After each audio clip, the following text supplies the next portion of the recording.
Choose your mother. The Mafia Boss told his son he pointed straight at the Waitress, who... The neon sign of the Magnolia Mile Diner bled pink and blue onto the wet asphalt of a New Orleans street well past midnight. Rain had washed the air clean, leaving behind the smell of damp pavement and sweet olive. Inside, under the hum of fluorescent lights, Avery Kincaid wiped down a Formica table, her reflection staring back from the chrome napkin dispenser. She was a single mother, running on the fumes of cheap coffee and sheer willpower. Her late-night shift was quiet, just a few truckers nursing mugs and a couple huddled in a corner booth. In her own corner, propped against the salt shakers, her old laptop was open. A dull textbook on network protocols lay beside it. Avery juggled refilling coffee cups with studying for her cybersecurity certification. A digital lifeline she prayed would pull her and her daughter out of this grind. The hiss of tires on the slick street broke the diner's quiet rhythm. It was too fast, too aggressive. A trio of black, tinted-windowed SUVs braked hard, their sleek bodies looking alien against the diner's faded charm. The few customers froze. The cook paused his spatula mid-flip. The diner door opened, the bell above it muffled by the sudden, heavy silence. Severin LaRosa stepped inside. He was a man who didn't belong in a place like this. His suit was dark, impeccably tailored, and moved with him like a second skin. He commanded the room not with noise, but with an absolute, chilling stillness. Flanking him were two men built like bank vaults, their eyes scanning every corner. But the focus of Severin's attention was the small hand he held in his own. Nico LaRosa, 8 years old, looked tiny and overwhelmed, his eyes wide as he took in the strange, bright room. Avery felt a prickle of unease. This was the Gilded Crescent. This was the man whose name was whispered in relation to every dock deal and political maneuver in the city. "Coffee," Severin said, his voice low and smooth, not directed at anyone in particular. He guided Nico toward the cleanest booth. Avery grabbed a menu she knew he wouldn't read and a fresh pot of coffee. As she approached, another man pushed through the diner door, this one dressed as a delivery driver, holding a large insulated bag. "Order for..." the driver began, looking down at a clipboard. Everything happened in a second. The driver's hand didn't go for a pen. It dove into the bag and came out with a snub-nosed revolver. He raised it, aiming directly at Severin's back. Nico screamed. Avery didn't think. She reacted. With a desperate yell, she swung the heavy glass pot of scalding coffee in a hard arc. It shattered against the gunman's chest and face. He roared in pain, hot liquid and glass shards spraying everywhere. The shot went wide, muffled by the man's cry.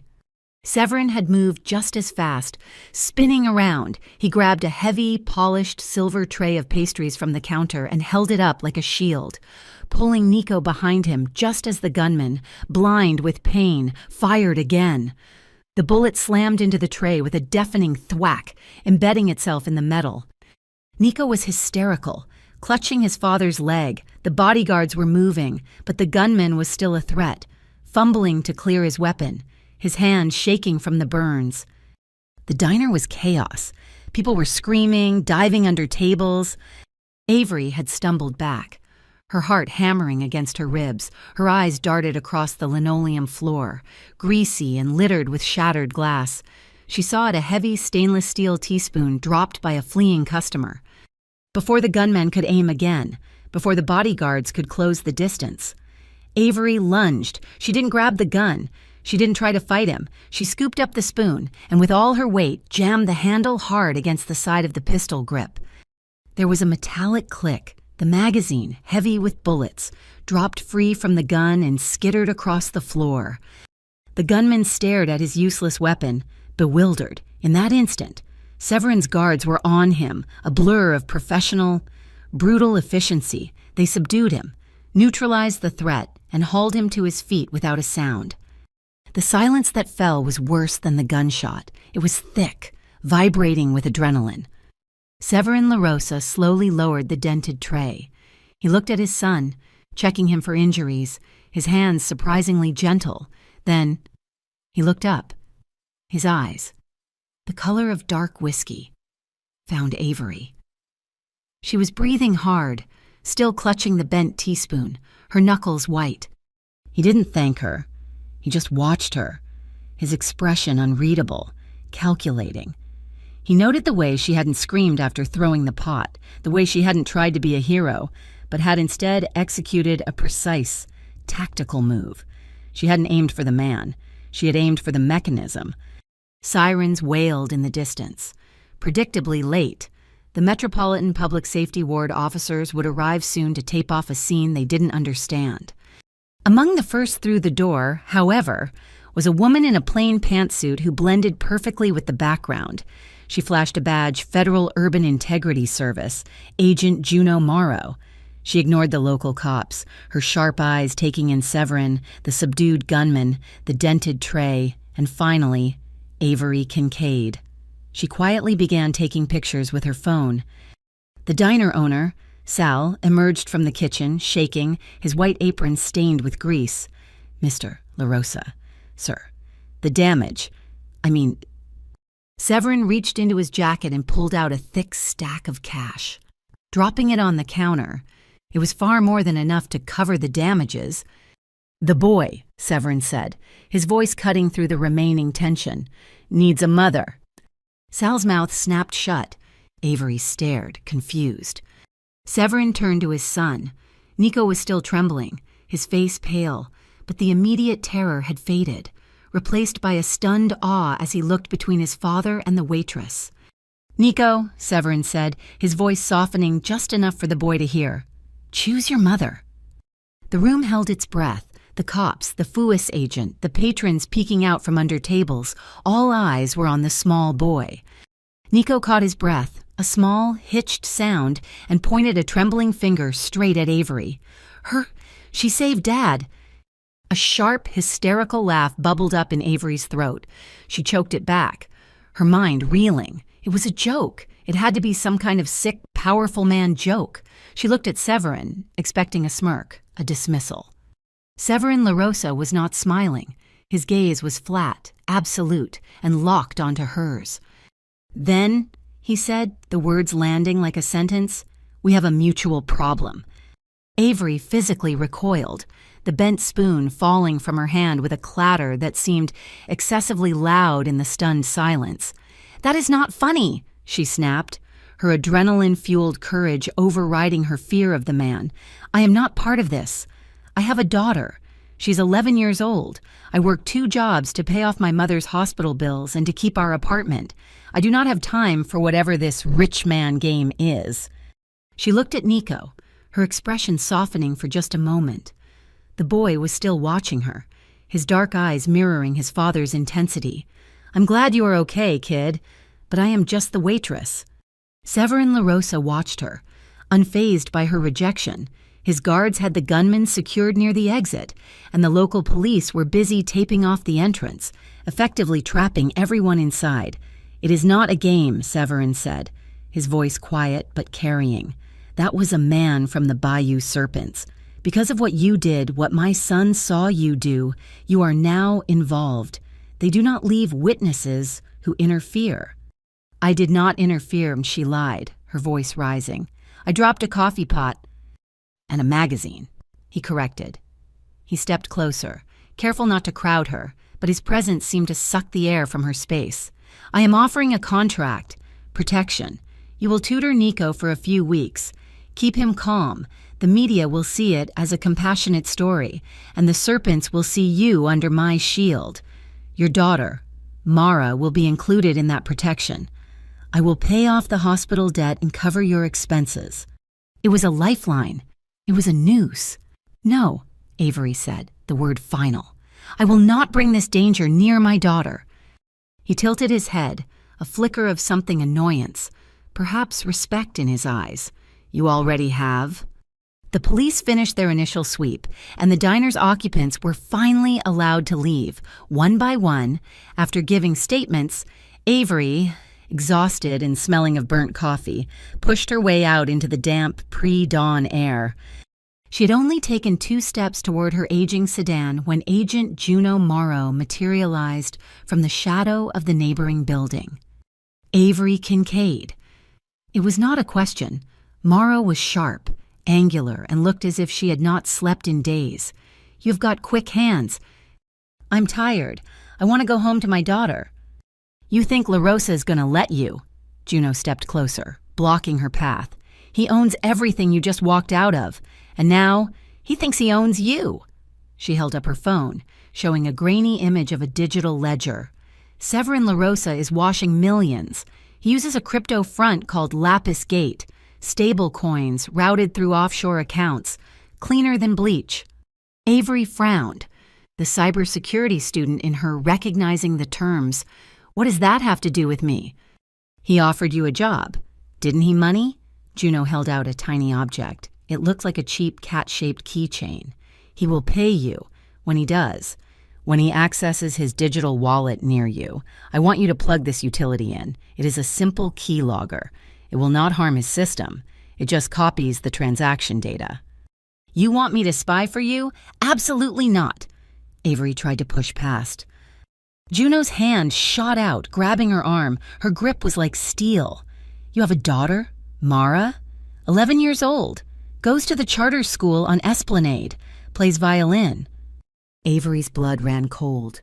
"You are working 2 jobs, behind on rent, medical debt up to your eyes," Juno continued, her voice dropping to a sympathetic whisper that was more threatening than a shout.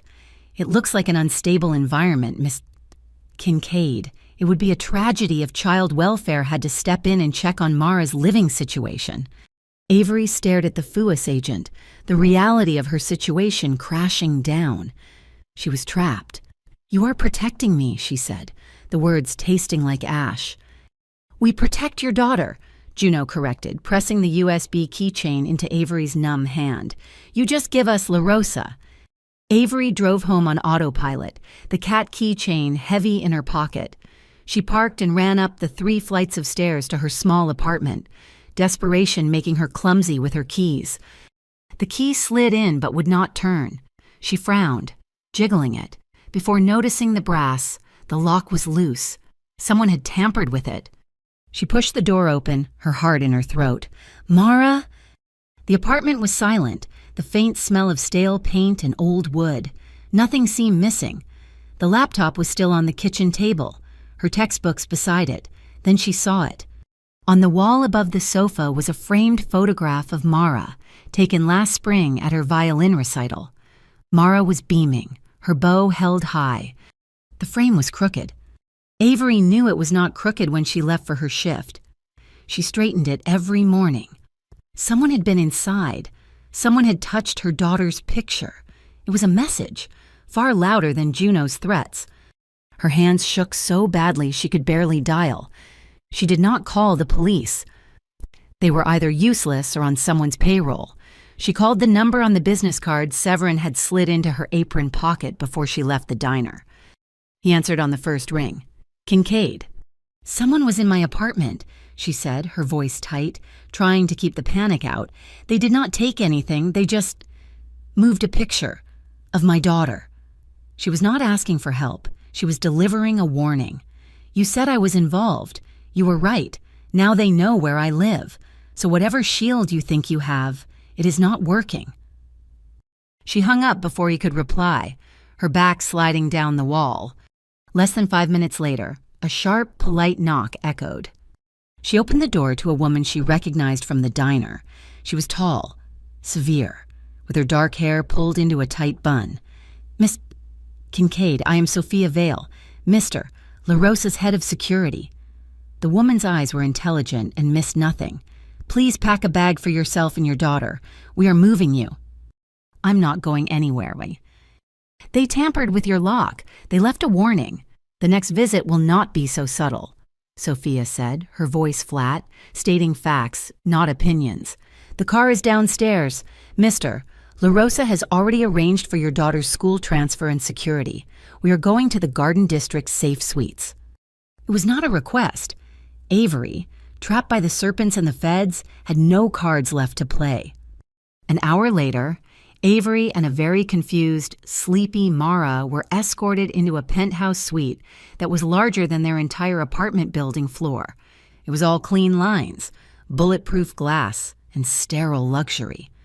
Nico LaRosa was sitting on a plush white rug, shuffling a deck of Uno cards. He looked up when they entered, his gaze fixing on Mara. "Hi," Mara said, clutching her violin case, sensing the tension but too curious to be scared. "Hi," Nico mumbled back. He held out the deck. "Do you know how to play?" As the two children awkwardly began a game, a strange, quiet bubble of normalcy in the midst of madness. Severin LaRosa emerged from a side room. He met Avery's furious, frightened gaze. "They are safe here." "This is not safe," Avery shot back. "This is a cage. You did this. You and that agent—" "Agent Morrow is a problem," Severin interrupted. "But she is not the one who picked your lock. You're right, this is my world, but you are the one who threw the coffee." He walked toward the window, looking out over the city lights. "I want to be clear. Miss Kincaid, I saw my son's face tonight. He saw his mother die. He has not trusted anyone to be in a room with him since—" He turned back to her, his expression stripped of all pretense. "I do not need a wife. I do not need a partner. I need someone that my son believes will not lie to him. He chose you, because you saved me." "I'm not a bodyguard." "I have those," Severin said. "I need you to sit with him, do his homework, and be present. I need him to see one person in his life who is not paid to protect him, but who does it anyway. I need him to trust again. Can you do that?" The Garden District safe suite was a world away from her apartment. Avery woke to the smell of fresh beignets and rich chicory coffee, not the stale scent of her building's hallway. The penthouse had a wide, sunlit terrace overlooking a lush courtyard. In the distance, the sound of a lone saxophone drifted up from the street, a mournful, beautiful New Orleans melody that felt both lazy and urgent. When she emerged, Mara and Nico were already at a sleek glass table, their heads bent over a card game, their quiet giggles a strange sound in the opulent room. Severin LaRosa stood by a coffee machine that looked more complex than her laptop. He was focused on the task, a small frown line between his brows. He poured a cup and brought it to her. It was perfect, dark and strong. "Thank you," she murmured. He nodded, then took a seat opposite his son, picking up a worksheet from the table. "This.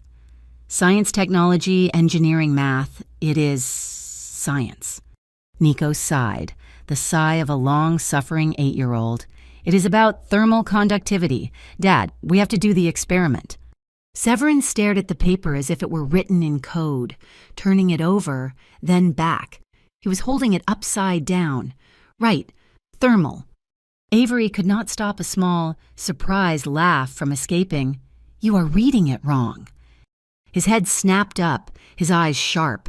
For a second, she saw the boss, the man from the diner, then, just as quickly, the facade cracked, revealing a man who was simply and profoundly out of his depth.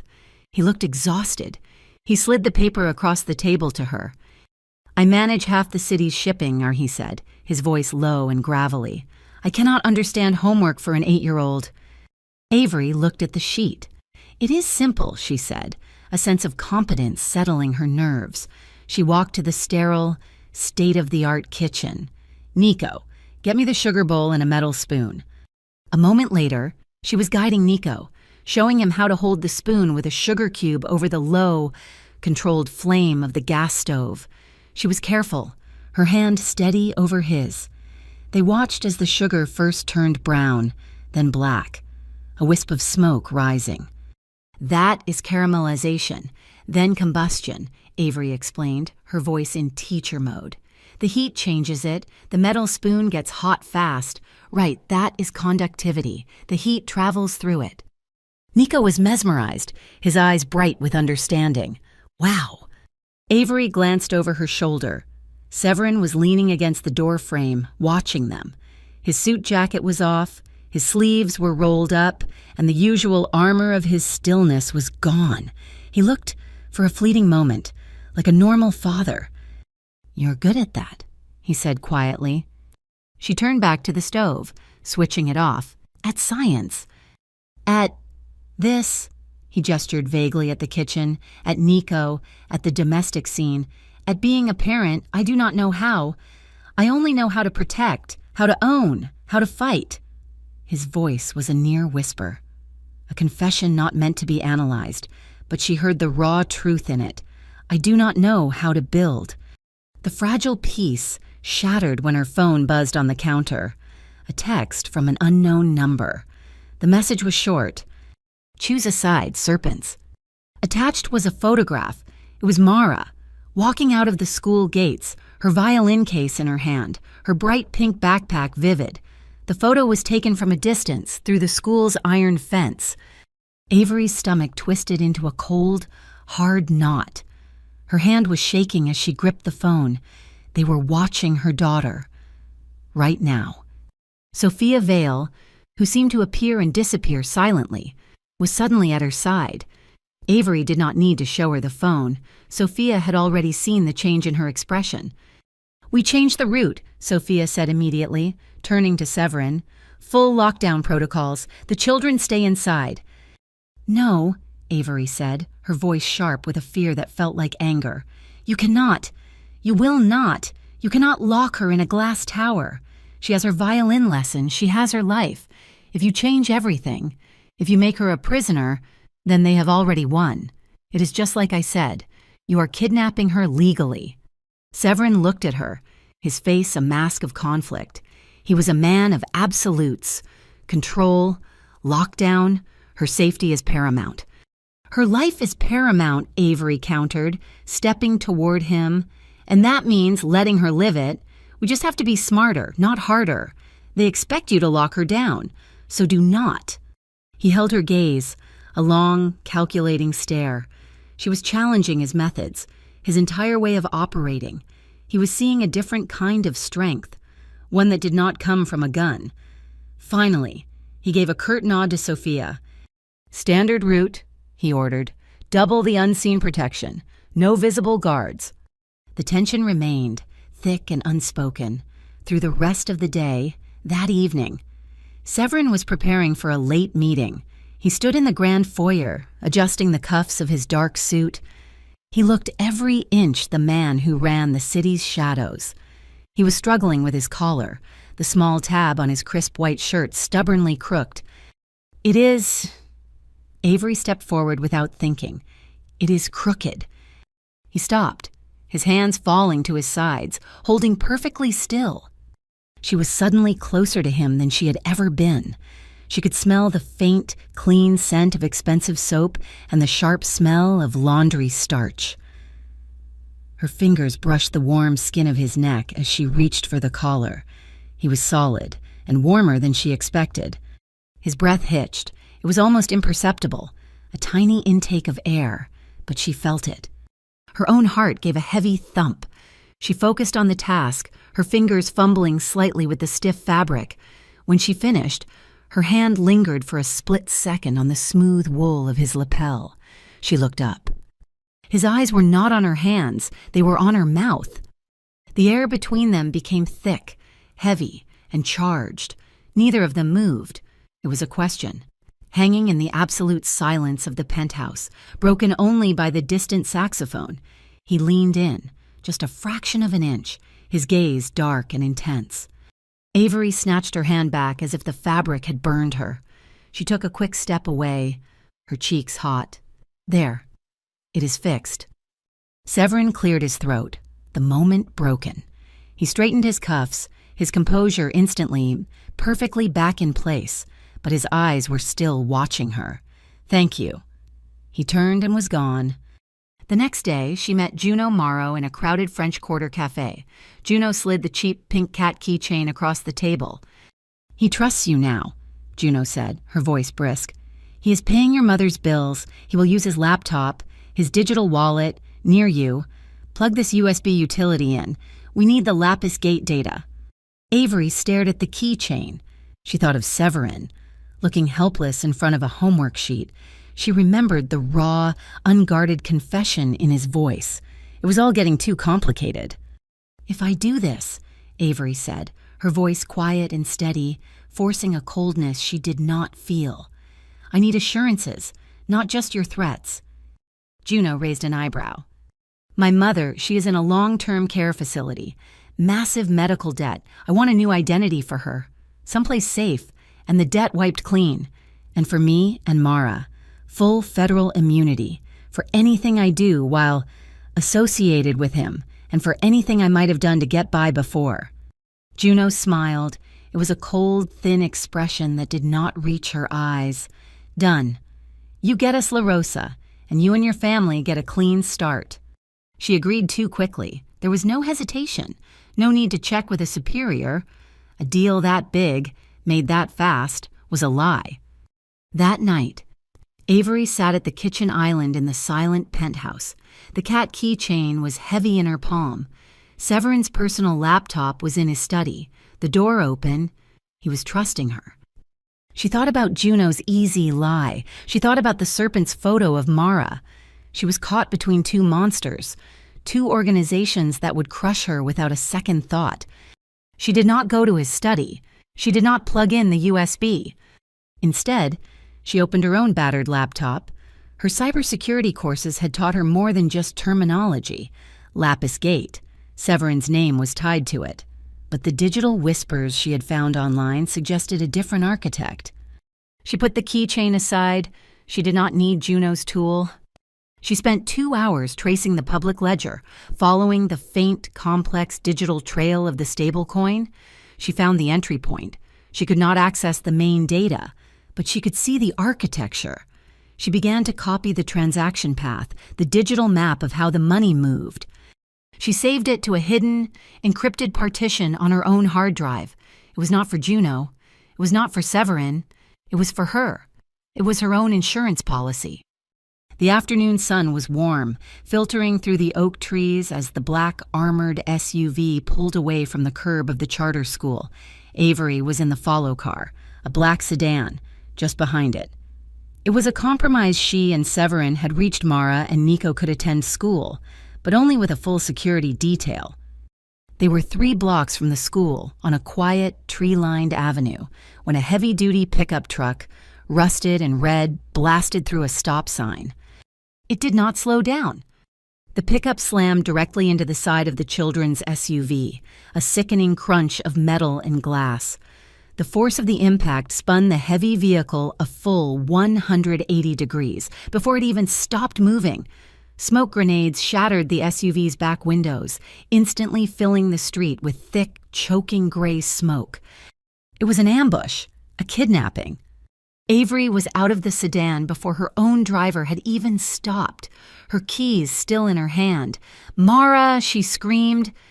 Doors flew open from a parked van across the street. 3 men, masked and in tactical gear, moved toward the SUV, their weapons low. Sophia Vale, in the front seat of the lead car, was already returning fire, her shots precise and controlled. Avery ran into the smoke. She yanked on the SUV's back door. It was jammed from the crash. Nico was screaming, a high-pitched sound of pure terror. "Mara, are you hurt?" Avery yelled, pulling uselessly at the handle. "We are okay, Mama," Mara's voice came back, tight with fear but steady. "The door is stuck." One of the attackers saw Avery. He leveled his weapon, not at her, but at the door handle, to shoot the lock. He was trying to get in. "Get down!" Avery shouted. She found a rock part of a garden border and smashed the reinforced window.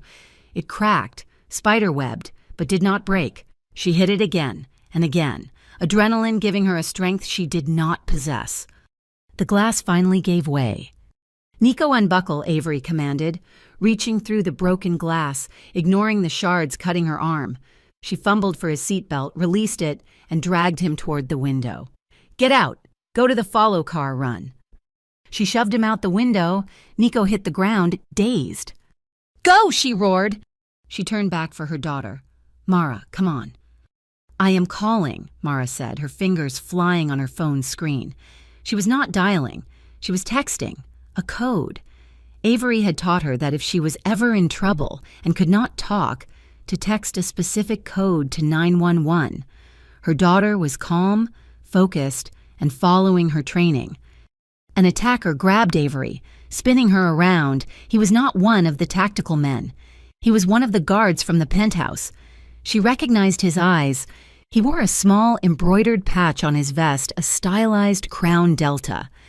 Before he could secure his grip, Sophia was there. The fight was brutally short. Sophia moved with a dancer's grace and a butcher's efficiency. The man went down. "Kroll's man," Sophia yelled, her voice tight. "Insider, get the children to the backup go." Avery pulled Mara through the window just as the follow car screeched up beside them. She shoved both children into the back, piled in on top of them, and screamed at the driver. "Go, go now!" The sedan fishtailed, tires smoking, and sped away, leaving Sophia and the remaining guards to handle the firefight. Severin LaRosa arrived at the scene 10 minutes later. The smoke had cleared, leaving the smell of cordite and burnt rubber. The police were there, but they kept their distance, watching him. The red pickup truck was abandoned. Its driver fled. The remaining attacker was dead. Severin walked to the wrecked SUV, his face a mask of cold fury. He looked at the point of impact, the smashed windows. He looked at the spot where his son was supposed to be. The seat was littered with shattered glass and something else, a small, bright, almost fluorescent pink smudge. He reached in and touched it. Nail polish? Mara had been painting her nails a ridiculous, cheerful pink the night before. The smudge was on the seat where Nico should have been. It was on the floor, on the door, where Mara had been. But the heaviest smudge was on the other side, where Avery had climbed in. Severin closed his eyes for a moment. He understood. Avery had been in the follow car, the safe car. She had run toward the bullets. She had not pulled her own daughter out first. She had gotten his son, the target, out. She had put Nico's life before her own, and possibly even before her own child's. That was a loyalty he had never seen. It was a loyalty he did not know how to command, and he had no idea what to do with it. Back in the penthouse, the silence was heavy. A medic had bandaged Avery's arm. Mara was quietly drawing at the kitchen table, her hand shaking. Severin walked in, his suit jacket off, his face grim. Nico was on the sofa, wrapped in a cashmere blanket, staring at nothing. "Nico," Severin said, his voice rough, "are you all right?" Nico flinched, curling tighter. Avery walked out of the kitchen, holding 2 glasses of water. She ignored Severin, walked to the sofa, and sat down beside Nico, not touching him, just sitting. Nico uncurled. He launched himself at her, burying his face in her side, his small hands gripping her shirt. His whole body was shaking. "You are like Mom," he whispered, his voice muffled and heartbreaking. "She was brave." He took a shuddering breath. But you do not make me be strong right away." Avery's arms, one of them bandaged, wrapped around the small boy. She held him, her eyes closed, her own face pale with a mixture of pain and a fierce, primal protectiveness. She looked at Severin over the top of his son's head. Her gaze was not one of triumph or of accusation. It was one of shared, terrifying responsibility. The elevator dinged. The private doors opened, and Agent Juno Morrow stepped out. Flanked by 2 stone-faced FUIS agents, she held up a warrant. "Severin LaRosa, we have a warrant to search the premises in relation to the ongoing investigation into Lapis Gate, following this afternoon's public disturbance," she announced, her voice ringing with false authority. While her agents fanned out, Juno cornered Avery near the kitchen. "That was quite a show," she hissed, her eyes glinting. "You are getting in deep. Did you plant the USB utility?" Avery looked at the federal agent. The fear from the attack was gone, replaced by a glacial calm. "I want a protection order," Avery said, her voice low and even. "Not a verbal promise, not a threat, a legal, binding document from the Federal Urban Integrity Service, stating that my daughter, Mara Kincaid, is a protected party. When I have that paper in my hand, we can discuss your toys." The attack was too public. The media went insane. LaRosa's new love caught in gangland shooting. The Waitress and the Mob Boss, a New Orleans romance. The narrative was set. Severin, seeing the new, unwanted spotlight, made a move. He did not issue a press release. He appeared on a popular, serious local podcast. "She is not my wife," Severin said, his voice smooth and clear. "She's not my lover. She's the first person who has been completely honest with my son since his mother died. I chose to put an honest person near my child. The Bayou Serpents mistook that for a weakness. They were wrong." His words, meant to clarify, only fanned the flames to the serpents. Avery was no longer a witness. She was a symbol.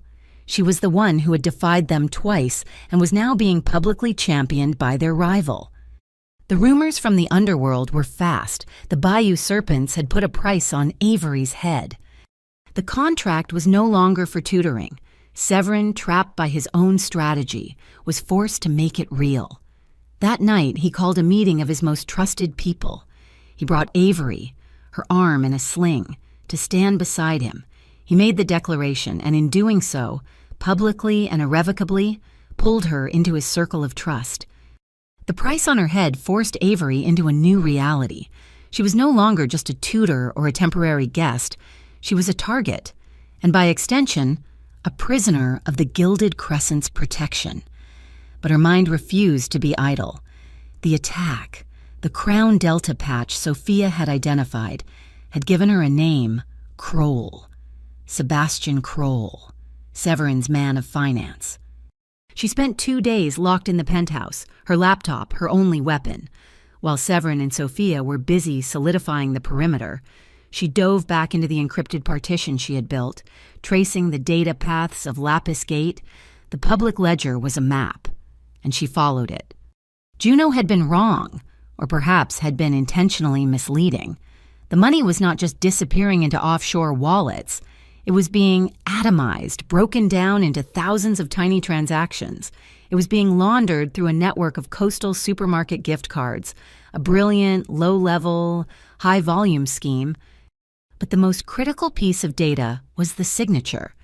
Every major transaction cluster had a digital signature, a key. It was not Severin LaRosa's. The cryptographic key belonged to Sebastian Kroll. Severin was not the architect of Lapis Gate. He was its beneficiary. Kroll was the one with his hands on the code. Avery dug deeper, a cold knot of dread tightening in her stomach. She analyzed the network traffic logs around her own searches, and she found it: a ghost, a monitoring account, running parallel to her own queries. It was routed through a server she recognized, one belonging to the Federal Urban Integrity Service. Juno was not just watching Severin, she was watching everyone connected to Lapis Gate. She was not just trying to catch Severin, she was trying to catch whoever was running the system, and she was perfectly willing to let Avery get caught in the middle. Juno wanted to take down both Kroll and Severin, a career-making bust, and she did not care who she had to sacrifice to do it. That evening, she found Severin on the terrace. He was staring out at the city, a glass of whiskey untouched in his hand. "The man in the attack," she said, her voice quiet. "The one from Crown Delta. That is Kroll's private security." Severin's shoulders tensed. "Yes." "I have been looking at Lapis Gate," she continued, moving to stand beside him, not near him. "You're not the one moving the money. Kroll is— the digital signature on the master wallets is his." He turned, his eyes searching her face in the twilight. He did not look surprised. He looked confirmed. "Kroll," he said, his voice a low rasp, "built my offshore structures. He brought me into the modern age. He made the Gilded Crescent float on data. Not just on barges. He made me untouchable." "He is playing you," Avery said. "He's running his own schemes inside yours. The gift card network is his, not yours." "I have suspected," Severin admitted, turning back to the city. The confession seemed to cost him. For 6 months. Small discrepancies. But he built the fortress. He holds all the keys. To move against him without proof is to blow up your own bank," Avery finished. "I know. So we get proof. We make him move in the real world." He looked at her. His curiosity piqued. "Your Gilded Crescent Foundation," she said, the plan forming as she spoke. "You are a philanthropist. You hold fundraisers. Hold one." "A party," he scoffed. "A trap," she corrected. "Hold an art auction, a big, public, high-profile charity event. Make it known that all major donations will be instantly converted to cash for the charity. You invite the press. You invite the city. And you make Kroll handle the conversion. You force him to move the crypto to fiat, but not from his desk. Make him do it at the event, at a terminal you provide, with infrastructure cameras watching his every move." A flicker of a smile, a rare and dangerous thing, touched Severin's lips, a bait. The plan took on a life of its own. The children, sensing the shift in energy, wanted to be involved. "If you are selling art, can I sell mine?" Nico asked one morning, holding up a watercolor. It was a painting of the Crescent City Connection Bridge, done in bright, hopeful colors, with streaks of rain that looked like lights. "We can give the money to the Starlight Quarters. They help kids who have to leave home." Avery felt her heart clench. She looked at the painting, at the boy's earnest, hopeful face. He was trying to make something good out of the chaos his father had created. Her resolve hardened. She would protect this child. "That," she said, her voice thick, "is the best idea I have heard all day." The only flaw in the plan was the one knocking on her door. Juno Morrow returned, her patience gone. "The auction is a nice touch. Very public. My team will want a presence, and I want that data." Avery held up the pink cat keychain. "If I give you this, you will put your own tech in. You will disrupt the play. We are planting the tech, Kincaid, with or without you." "Fine," Avery said, surprising her. "But you do it my way. I will set up the donation terminal. You can put your hardware on it, but I am running the system through a virtual sandbox." Juno narrowed her eyes. "A sandbox?" "It is a contained environment," Avery explained, her tech student persona clicking into place. "It ensures your software does not accidentally crash the auction. It is for system stability." It was a lie. The sandbox would not just contain Juno's tech, it would log it. Avery was building a trap inside a trap. She would record every query, every command, every byte of data Kroll entered. And she would also record every byte of data Fuis tried to steal. When Juno left, satisfied, Sophia Vale stepped out from the hallway. Her face was grim. She had heard the exchange. "You are playing a very dangerous game," Sophia said, her voice low. "With us, with the feds. If you betray him—" "I am not betraying him." Avery cut her off, her gaze fierce. "I'm trying to find the snake in his own house." She stepped closer to the head of security. "You are right. I am playing a dangerous game, but you need to ask yourself who the real enemy is. If Kroll betrays Severin at this auction, I want you to be the first to know, and I will be the one to give you the proof." Sophia's eyes searched hers. Looking for the lie, she found none. The plan was set, the auction was announced, but the city's underworld was not waiting for an invitation. A quiet message found its way to Severin. The Bayou Serpents had not been idle. They had formed an alliance. They were meeting with the Pontchartrain gatekeepers, the shadowy faction that controlled the unofficial traffic on the river. The auction might be the bait, but the real strike was now being planned for the water. The night before the auction was a shroud of suffocating humidity. A tropical storm, which had been idling in the Gulf, suddenly lunged inland, bringing with it a driving, sideways rain. Avery and Severin were at the Orchid Lyric Hall, the grand old theater chosen for the event. They were doing a final security and technical walkthrough, moving through the empty, echoing space that smelled of lemon oil, old velvet, and dust. The wind howled, rattling the arched windows. The main chandeliers flickered once, twice, and then died, plunging the opulent hall into near total blackness. A second later, the emergency system kicked in, harsh. Battery-powered yellow lights clicked on, casting long, grotesque shadows that twisted the elegant architecture into something menacing. They were in the old sound booth at the back of the auditorium, a small, insulated room designed to be soundproof. The rain which had been a roar, was suddenly a dull, heavy thrum on the roof above. The heavy door clicked shut behind them, its modern electronic lock deadened by the power failure. "Well," Avery said, her voice sounding unnaturally loud in the confined space, "this is a problem." Severin did not bother with the door. He walked to the small, thick-paned window that overlooked the rain-lashed courtyard. The emergency light in the hallway cast a sickly yellow beam, illuminating the side of his face. He looked unguarded. He looked profoundly tired. "I brought Nico here tonight," he said, his voice low, rougher than she had ever heard it. "Him and Mara. They are in the auxiliary office down the hall with Sophia, asleep.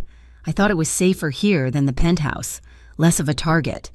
He turned, but his gaze seemed to go through her, focusing on a point in the darkness behind her. "He painted that picture of the bridge. He wants to help. He's 8 years old, and he is trying to fix my world." His hand, which had been resting on the back of a technician's chair, clenched. His knuckles went white as he gripped the worn vinyl. "I am terrified," he confessed, the words sounding as if they were torn from his throat. "Not of the serpents, not of the feds. I am terrified of him, of what he sees when he looks at me. I am afraid I am turning him into this. Into me. I am afraid that the darkness I have built will be the only thing he inherits." The admission hung in the air, a raw, vulnerable thing. This was not the boss of the Gilded Crescent. This was not the man who commanded rooms with his silence. This was a father, cornered by his own legacy. Avery's heart ached. She moved before she could second-guess the impulse. The room was small, just 2 steps, and then she was standing in front of him, inside his personal space. She could feel the heat radiating from his body, a stark contrast to the cold draft from the window. Slowly, giving him every chance to stop her, she raised her hand. He watched her, his eyes dark, but he did not move. She placed her palm flat against his chest, over his heart. The material of his shirt was fine, crisp, beneath it. His heart was not calm. It was hammering, a fast, heavy, urgent rhythm that seemed to match the pounding of the rain on the roof. It was the most honest thing she had felt from him. He looked down at her hand, then up, his gaze meeting hers. His eyes were not cold, not calculating. They were hesitant, honest, and stripped of all pretense. He was not imposing his will. He was simply waiting. Avery rose slightly on her toes. He met her the rest of the way. The kiss was not a collision. It was not a desperate grab. It was a slow, deliberate, and certain claiming. It started softly, a question asked, and then deepened as he answered. It was warm. It was sure. It tasted of the chicory coffee he had been drinking and the electric charge of the storm. His hand came up, not to grab, not to hold, but to cradle the back of her head, his fingers threading gently into her hair. He shifted, his body pressing hers back against the wall, the heavy, sound-dampening velvet cushioning her spine. He shielded her from the room, from the world. Their breathing mingled, then hitched, then fell into a single, shared rhythm. It was a deep, consuming kiss, full of a respect that was more intoxicating than passion alone. The storm outside seemed to pause, the roar of the wind and rain easing for a moment, as if holding its breath with them. The intensity of the kiss, the shared silence, the undeniable connection became too much. They broke apart, but only by inches. He did not release her. She did not pull away. Their foreheads rested together. She could feel his eyelashes, damp, brushing her skin as he kept his eyes closed. Both of them were breathing heavily, the air in the small booth thick with what had just happened and what wanted to happen next. But the world was still waiting. Kroll, Juno, the serpents, and just down the hall, 2 sleeping children. This was not the time. This was not the place. "Avery," he whispered. His voice was a vibration she felt through her skin. "When this is safe," she whispered back, answering the question he had not asked. "When this is over, we will talk, like 2 normal people, not a hostage and her protector." He pulled back just enough to look at her, his dark eyes searching her face. He gave a small, tight nod of confirmation. Avery felt a strange, powerful surge, not of fear, but of clarity. She was not afraid of this, of him. She was afraid of the circumstances.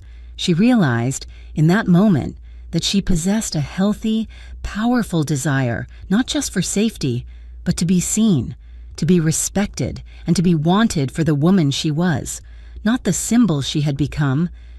He stepped back, decisively creating space between them. The spell was broken. They stood on opposite sides of the small, dark room, the silence now heavier than the storm. The fire had been lit. It did not need to be flaunted. They just needed to survive long enough to tend it. When Sophia finally pried the door open 10 minutes later, her flashlight cutting through the gloom, she found them standing apart, maintaining a proper distance, as if they had simply been waiting out the power failure. The Orchid Lyric Hall was alive. A live jazz quartet played on the stage, the mournful brass notes weaving through the clinking of champagne glasses and the low murmur of New Orleans high society. The air smelled of money, perfume, and the faint, sweet scent of gardenias. But beneath the elegance, the room was wired. Tiny cameras, disguised as decor, watched from every angle. Nico was fidgeting in his small tuxedo, standing beside his artwork. It was titled Bridge of Rainy Lights, the watercolor he had painted in the penthouse. It was vibrant, innocent, and painfully out of place. Severin stood near him, his presence a silent wall of protection, his eyes constantly scanning the crowd. Sebastian Kroll arrived exactly at 8 o'clock, exuding financial confidence.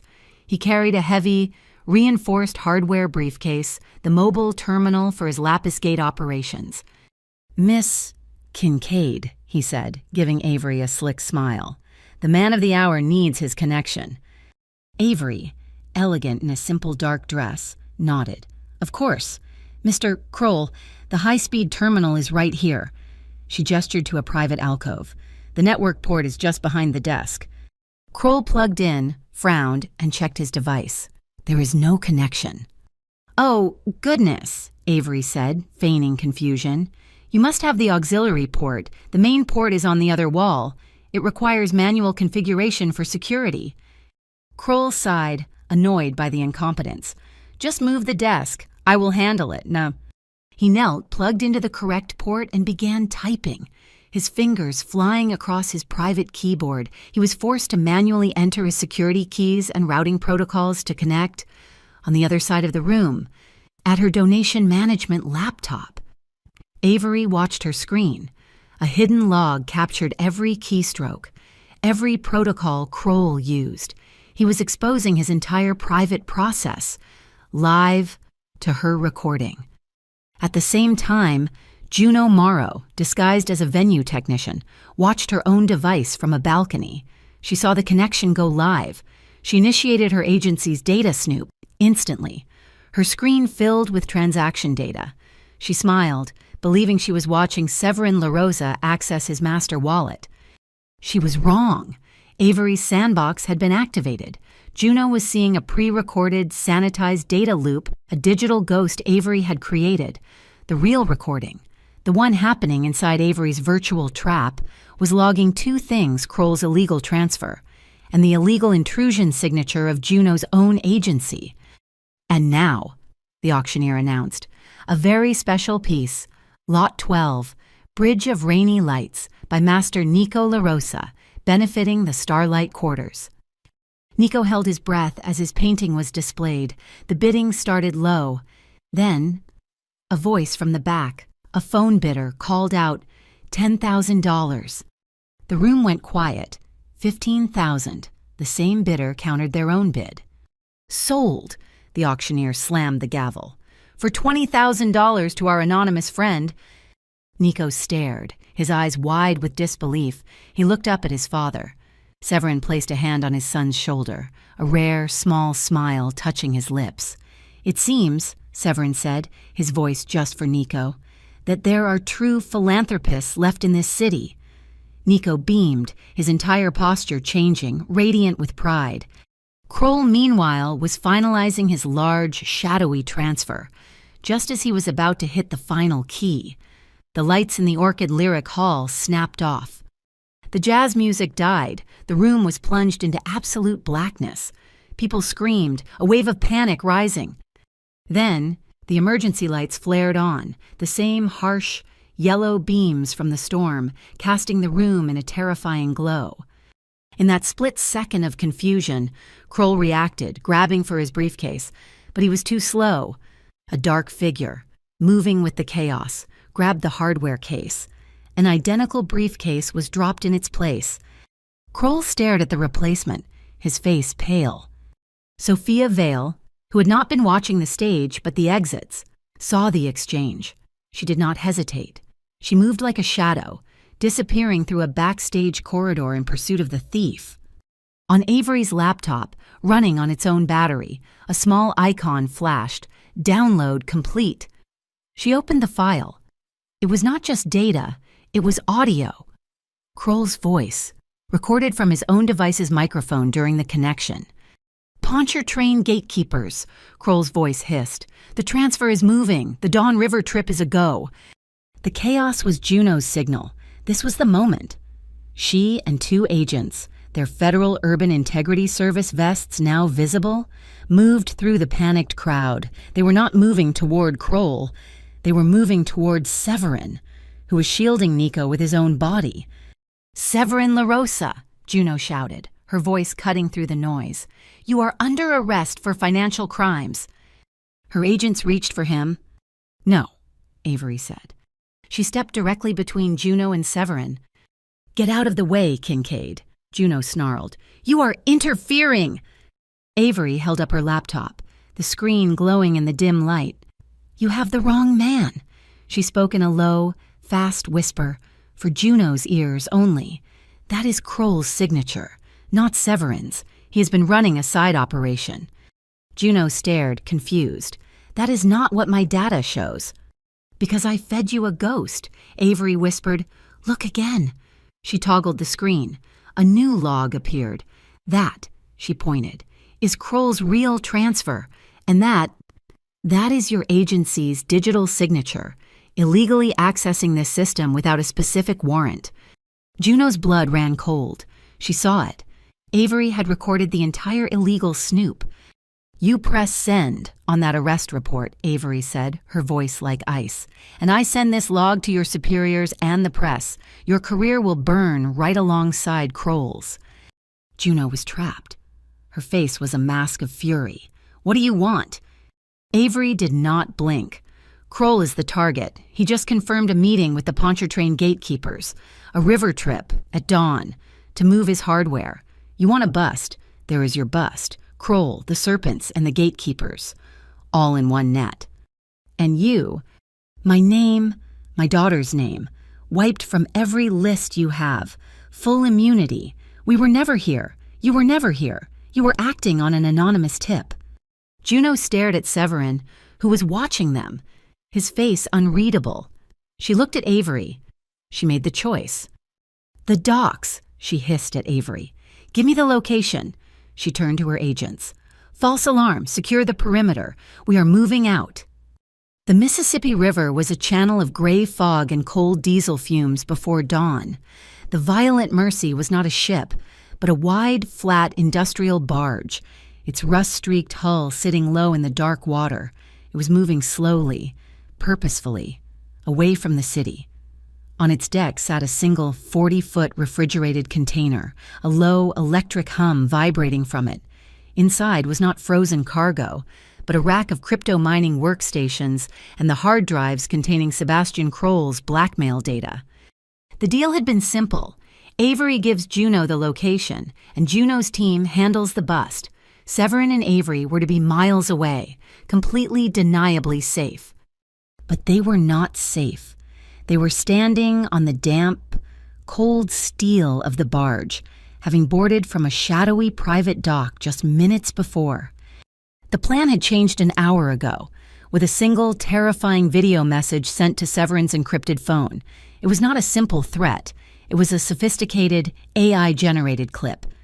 It showed Nico, his face digitally distorted with fear, crying, Then the video switched to Avery, a gun barrel pressed to her temple, her voice, synthesized but convincing, begging Severin for help. The audio was Kroll's, "If the boss does not come to the party himself, the new mother disappears. Come alone. Bring her. Or the next clip is real." Kroll was not just running, when he was setting a trap. He wanted to isolate Severin from his security, using Avery as the bait. Severin, seeing the threat, had no choice but to call the bluff. And Avery, seeing the image of Nico, refused to stay behind. Now they stood on the deck, the fog wrapping around them, Severin's gaze scanning the darkness, Avery's heart pounding, a heavy, cold rhythm. They were completely exposed. But they were not alone. Hidden on the riverbank, tucked in the reeds, Juno's federal TAC team was in place.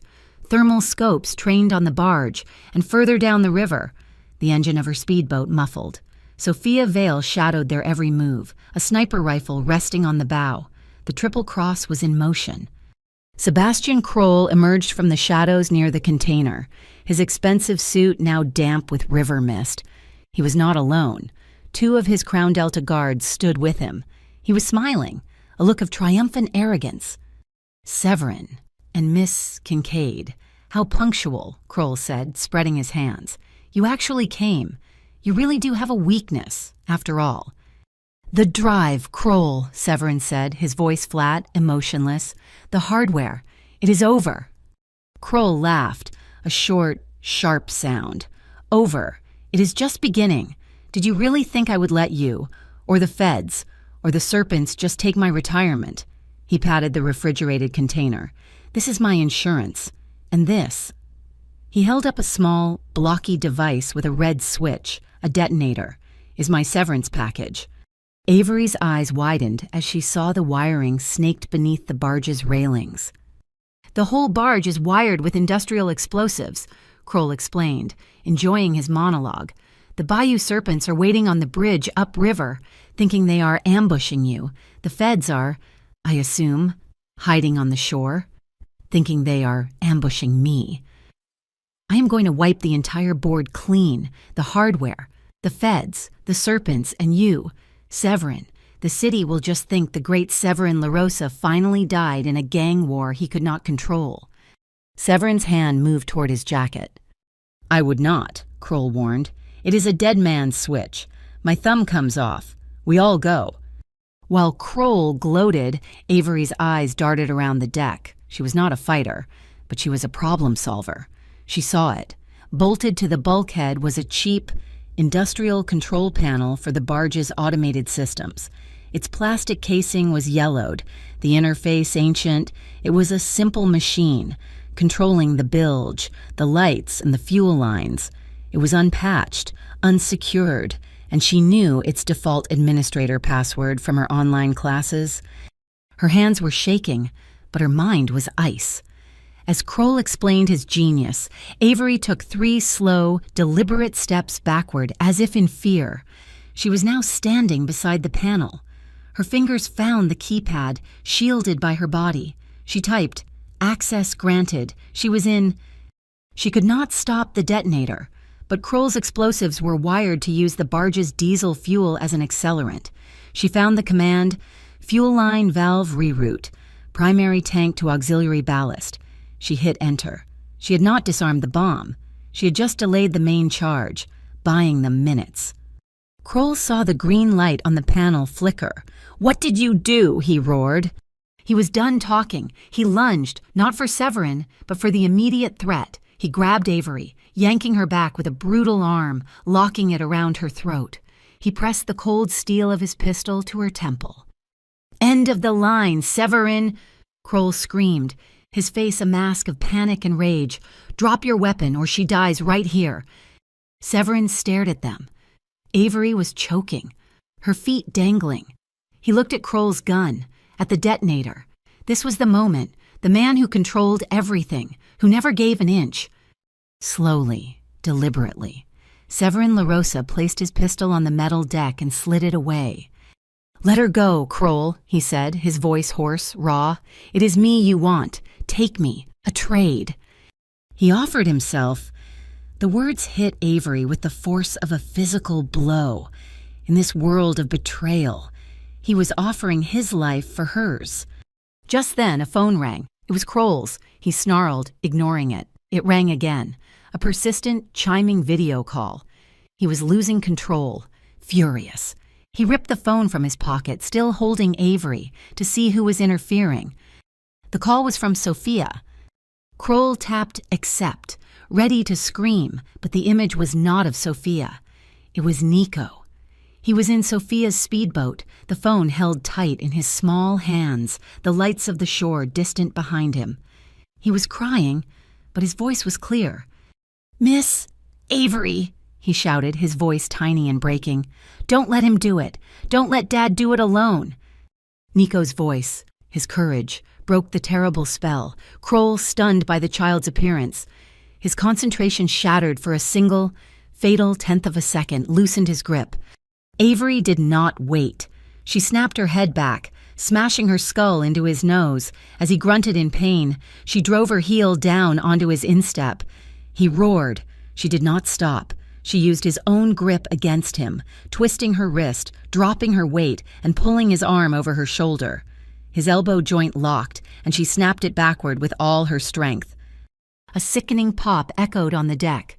Kroll screamed, a sound of pure agony, his arm breaking, his gun hand opened involuntarily. As Kroll staggered, Severin moved. He did not punch, he did not posture. He launched himself forward in a low, brutal tackle. Wrapping his arms around Kroll's legs, the two men crashed to the steel deck, the detonator skittering away. Fui's hands in the air do not move. The barge was suddenly flooded with light. Juno's team, clad in black, stormed up the gangplank, their weapons trained on everyone. "It is over, Kroll," Juno yelled, her gun leveled. "You are all—" Whip crack, chee, ping. A bullet sparked off the railing inches from Juno's head. Gunfire erupted, not from the deck, but from high above, the bayou serpents, positioned on the skeletal frame of the bridge overhead, had opened fire on the feds, on Kroll, and on Severin, indiscriminately turning the barge into a killing floor. The world exploded. High-velocity rounds whipped through the fog, screaming as they ricocheted off the steel deck. The air was filled with the sharp crack of rifles from the bridge and the percussive thump of the Fuis agents' return fire. It was a chaotic, three-sided war. "Kroll the detonator," Severin roared, moving to retrieve the device. A bullet tore through the air, grazing his shoulder. It was not a deep wound, but the impact spun him around, a line of fire searing his suit jacket. He grunted, stumbling. "No!" Avery screamed. She did not run. She reacted. She grabbed him, shoving him with all her weight behind the solid base of a deck crane, a solid piece of metal between them and the rain of bullets from above. "You are hit," she said, her voice frantic but low. "It is nothing," he growled, trying to move. "It is not nothing," she snapped back. She saw a red plastic box on the bulkhead first aid. She sprinted to it, ripped it off the wall, and was back in seconds. She tore open a thick gauze package, her hands shaking but her purpose clear. "Jack it off, now." He did not argue. He winced as he shrugged out of the ruined jacket. She pressed the gauze hard against the bleeding wound, her other hand bracing against his good shoulder. "Breathe," she commanded, her voice fierce. "Just breathe." The barge was a death trap. Juno Morrow was pinned behind a small stack of chemical drums, her agents forming a tight perimeter. Kroll was on the ground, screaming, clutching his broken arm. The immediate threat was neutralized, but the new one was deadly. Dock workers on the shore, drawn by the Fuis arrival, were now visible, exposed on the pier, panicking. Juno was faced with an impossible choice. Her primary target, Severin LaRosa, was 5 feet away, wounded, vulnerable. Her duty was to arrest him. Her other target, Kroll, was incapacitated, but the men on the bridge were firing at her team and at the civilians on the shore. "Agent, target LaRosa," one of her men yelled. Juno raised her pistol, her arm locked, her sights trained directly on Severin's chest. Severin met her gaze. He was unarmed, wounded, and shielding Avery with his body. He did not move. He did not plead. He just waited. "No!" Avery screamed from behind the crane, her voice raw. "Look at the shore! They are firing on civilians. Choose people. Juno, choose the people." Juno's gaze snapped from Severin to the panicked dockworkers. A bullet sparked on the concrete near them. She made the decision. "Covering fire, draw them off the civilians," Juno roared. Changing her aim, she fired 2 warning shots at the bridge, then turned to her agent. "Get those men down, pull them back." She abandoned her targets, her entire case, to save the innocent bystanders, dragging a terrified dockworker who had frozen in fear to safety behind a stack of pallets. Meanwhile, in the water, Sophia Vale saw her moment. The firefight was a distraction. Her mission was the evidence. She steered her speedboat, a low, powerful black craft, out of the shadows. It was not a patrol boat, it was a tow. She threw a heavy gauge cable with a magnetic grappling hook, locking it onto the corner of the refrigerated container Kroll had rigged. Avery, watching from behind the crane, saw it. Severin, her plan B. Sophia hit the throttle. The boat's powerful engine screamed, the cable went taut, and with a groan of metal, the entire 40-foot container, held only by light deck locks, slid off the barge. It hit the water with a monumental splash and was immediately towed, a floating fortress of evidence, downriver and away from the fight. Kroll saw it. He saw his leverage, his blackmail, his entire future being dragged away. He was finished. And if he was finished, so was everyone else. With a final, pain-fueled roar, he reached inside his jacket with his good hand and pulled out a second, smaller remote, a backup. "If I cannot have it, no one can," he screamed, and jammed his thumb down on the button. There was a muffled thump, then a secondary, massive whoosh. But it was not the barge that vaporized. It was a small, auxiliary fuel tank at the far end of the vessel, the one Avery had rerouted the fuel line to. The explosion was huge, a massive ball of diesel fire, but it was contained, controlled. It was not a killing blow, it was a smokescreen. A thick, oily black cloud instantly enveloped the entire barge, blotting out the lights, the fog, and the snipers. "They cannot see us," Avery yelled. "This is it, we have to go." She grabbed Severin's hand. He was not a boss. She was not a waitress. They were 2 people in the dark, trying to survive. She pulled him toward the gangplank, toward the shore, toward the sound of Juno yelling orders. In the heart of the smoke, he stopped, pulling her back. He gripped her hand. It was not a pull. It was not a gesture of control. It was a handshake. Firm, quick, and absolute. His palm was calloused and warm. Her hand, covered in his blood, met his. It was a contract, an agreement, a silent acknowledgement. They had lived in shades of gray, on opposite sides of a moral line. Now, in the smoke, they were the same. They had seen the truth of each other, and they had not looked away. The smoke began to clear. The firing from the bridge had stopped. A FUIS drone, which had been holding position, now descended, its spotlight fixing on Kroll as Juno and her team. Their duty to protect civilians done, moved in, and put him in cuffs. The Serpents had seen it all. They saw the feds, the live-streaming drone, and their target, Kroll, being arrested, exposed, their ambush a failure. They melted back into the shadows of the bridge. Juno, her face black with soot and fury, marched straight to Avery, who was helping Severin sit on a piling on the shore. "You," Juno hissed, jabbing a finger at her, "you ruined my case. He," she motioned to Severin, "is the target, the real target. You saved my team. You saved those civilians. But you compromised my entire operation." Avery looked up, her face pale, exhausted, but her eyes were clear. "You are wrong," she said, her voice quiet. "You just saved a child. Go look." Severin's head snapped up. He followed her gaze. Through the last, thinning wisps of smoke, he saw the black speedboat. Sophia was at the helm, and sitting next to her, wrapped in a tactical vest that was comically large, was Nico. He was safe. He was on the shore. And he was waving. his small hand moving back and forth in the pre-dawn light. Severin looked at his son.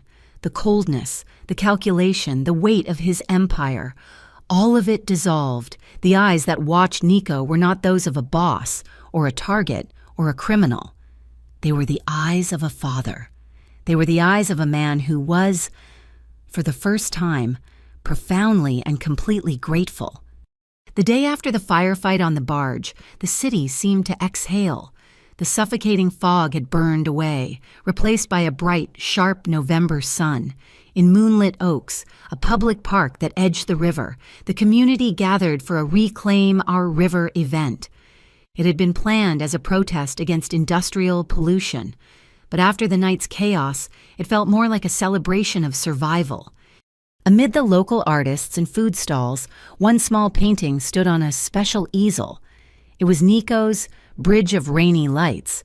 He stood beside it, his small suit replaced by jeans and a sweater. When the local paper announced his painting had raised $20,000 for the Starlight Quarters, the crowd erupted in applause. They were not clapping for a La Rosa. They were clapping for a little boy's painting. Across the park, Avery saw Agent Juno Morrow. She was in civilian clothes, drinking a coffee, looking exhausted. Juno walked over. Not as an agent, but as a courier. She handed Avery a simple manila folder. "The U.S. announced the arrest of Sebastian Kroll this morning," Juno said, her voice flat, all business. "Along with 2 of our internal supervisors who were facilitating his accounts. That container, Sophia Vale, appropriated, was the whole case. It was clean." Avery opened the folder. Inside was a single, notarized document, a full immunity agreement signed and dated, and a second document placing her mother in a protected federal witness program, her medical debts erased. "The deal is done," Avery said. A wave of relief so profound it almost buckled her knees. "The deal is done," Juno agreed. Severin made his own moves. He did not issue a press release. He held a private meeting. Lapis Gate was to be dissolved, its infrastructure wiped, its assets legally seized and forfeited, the legitimate funds of the Gilded Crescent Foundation, however, were rerouted. He endowed a full, permanent scholarship at the University for Cybersecurity. He named it the Alara Kincaid Memorial Scholarship, after Avery's mother. It was an act of quiet atonement, turning the tools of his trade into a path for someone else's legitimate escape. That evening, they were in a new apartment. It was not the sterile penthouse. It was a warm, bright space overlooking the river, with room for Mara's violin stand and Nico's art supplies. As she unpacked a box, Avery's fingers closed around the small, antique ring Severin had given her weeks ago, the one he had called a protective charm. She walked to him where he stood by the window, watching the river traffic. She held it out to him on her palm. "I cannot keep this," she said softly. He looked at the ring, then at her, his expression unreadable. "It was my mother's." "It is a charm, Severin. It is for protection," she said, her voice steady. "I do not want to be a protected asset. I want a partner. I need a friend who knows how to say he is sorry when he is wrong."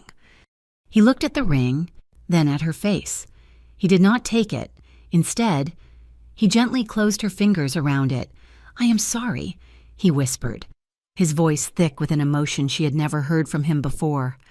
"I'm sorry I ever made my son's choice a burden for you. That was not fair to you." She closed her hand, the metal warm. She had not been asking for the apology, but it settled something deep inside her. Later that night, the children asleep, they stood on the balcony. The air was cool, carrying the salty, brackish smell of the river. He did not grab her. He did not crowd her. He simply stood beside her, offering his warmth in the chill. She was the one who turned, stepping into his space, her body finally relaxing against his. His arms came around her, holding her securely, his hands resting on the small of her back, a safe and solid anchor. She leaned her head against his chest, closing her eyes, listening to the steady, calm beat of his heart. It was not the frantic, trapped rhythm she had felt in the sound booth. This was peace. He tipped her chin up with one finger. The kiss that followed was not the desperate, storm-fueled kiss from the theater. It was slow and deep and profoundly patient. It was a promise of mornings, of shared coffee, of homework battles and quiet evenings. His lips were soft, sure, and moved against hers with a tenderness that spoke of a future, not just a frantic present. When they parted, they rested their foreheads together. "We go slow," he murmured, his breath warm against her skin. "We go slow, so the children always feel safe." The next morning, Avery woke up in her own bed, the sun streaming in. Mara was already awake, the faint, hopeful notes of her violin scales drifting from the other room. Avery stretched, feeling a strange lightness. Her hand brushed something under her pillow. It was a piece of notebook paper, folded into a small square. She opened it. It was Nico's handwriting, careful and young. "Dear Mrs. Avery," it read, "I know I chose you, but that was a lot of pressure. If you are not ready to be a mom, that is okay. You can just be my Avery. I will wait." Avery's breath hitched. A single tear rolled down her cheek, landing on the paper, blurring the ink, the choice, the impossible. Crushing burden of his words in the diner had been lifted. He had given her an out, and in doing so, he had given her the only reason she ever needed to stay. She did not accept the title of mother. She did not move into Severin's room. Instead, she accepted the commitment. She accepted going with Severin to a parent-teacher conference. She accepted teaching Nico how to build a diorama of the solar system, and she accepted taking both Mara and Nico to the park, forming a strange, wounded, but fiercely loyal new family. It was a family blended by choice, not by blood or by paper.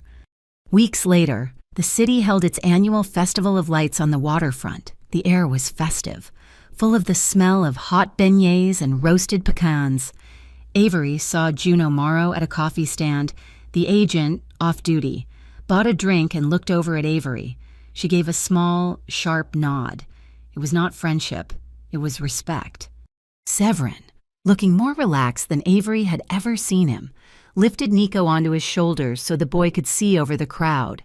Nico's laughter was bright and real, a sound of pure childhood. Avery reached out and took Mara's hand. As the first firework exploded high above the Mississippi, a shower of green and gold reflecting in the dark water, the four of them stood together. They were not perfect. They were not fixed. But as they watched the sky ignite, all four of them were laughing. They were brave. Thank you so much for listening to this story. Please comment below and let us know where you are listening from. We would love to connect and share our thoughts. Be sure to subscribe to Mafia Boss Story, like this video, and support us by hitting that hype button so this story can be heard by even more people.